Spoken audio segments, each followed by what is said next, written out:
So I've been thinking a lot lately about how music is very similar to a language. I would say that music is another type of language. And the thing that's kind of strange, at least what I've found from the lessons that I've read and the lessons I've been given, is that usually the way music is taught is a little bit different from the way that we would typically learn a language, at least initially. So the first thing that I would recommend is that we should just spend some time exploring, similar to the way that we learn to speak. So, when we learned how to speak our native language, mine is English, yours might be something else. What we initially did was, as children, very, very young children, we were absorbed in the language. We were listening, spending a lot of time listening to our parents, their friends, maybe other family, for example. And we would spend a lot of time listening to the words and phrases that they were saying. At the time, they didn't make any sense to us, it was just sound, right? And eventually, what we started doing was picking up on some cues of what they might mean and trying to imitate some of the sounds back. So we would hear some very basic phrases and basic words and then try to imitate them by contorting our mouths in different ways to get some different sounds happening. So, what I would recommend doing is trying the same kind of idea. See if we can transfer that over into our instrument. So, my instrument's guitar. Your instrument may be something else, but it's applicable to pretty much any instrument. So, what I would recommend trying to do is taking a very basic kind of framework and just exploring. See if we can make up different sounds.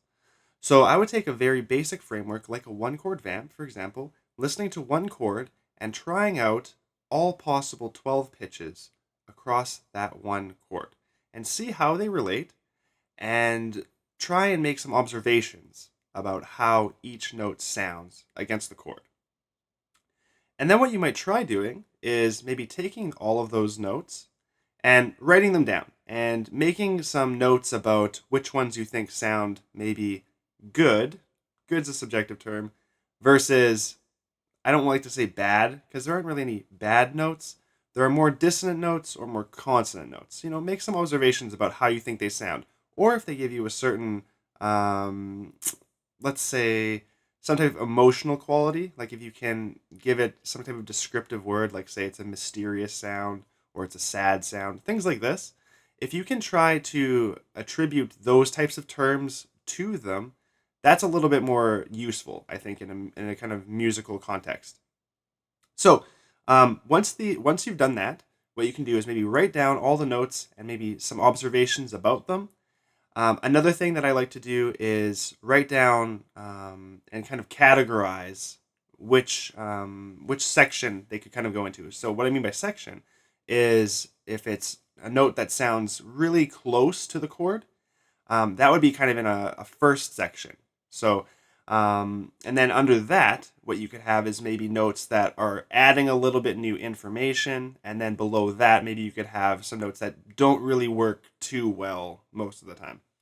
So you kind of almost have three layers. So on top would be the notes that you think sound really, really good. They maybe fit the chord perfectly. Below that is maybe something that you're adding some new stuff, adding some new information. And below that is stuff that maybe doesn't work too well.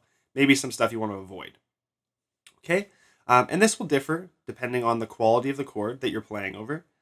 And it'll also differ depending on what you've listened to in the past. So that's another idea, something else you can experiment with. So again, thinking of kind of how this compares to language. In language, when you were first kind of learning, you were making up different sounds, right? And you were kind of experimenting, maybe coming up with some words that didn't make too much sense.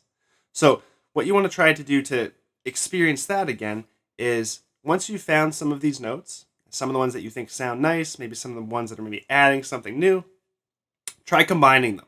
See if you can link together a few notes together and make a basic phrase out of it. Make a word. Maybe it's a word that's kind of common that you hear all the time in music, or maybe it's something that's completely new, completely fresh, and maybe closer to some type of like gibberish word that you might have made up when you were a child.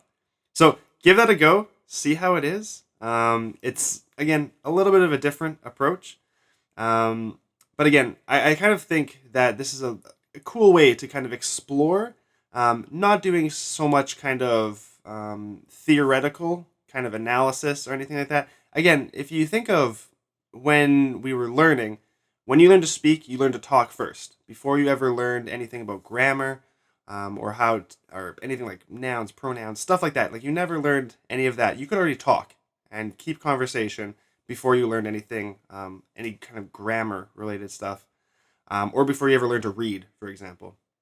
With music, typically those are things that we kind of look at right off the bat. We learn how to read music, and we learn music theory.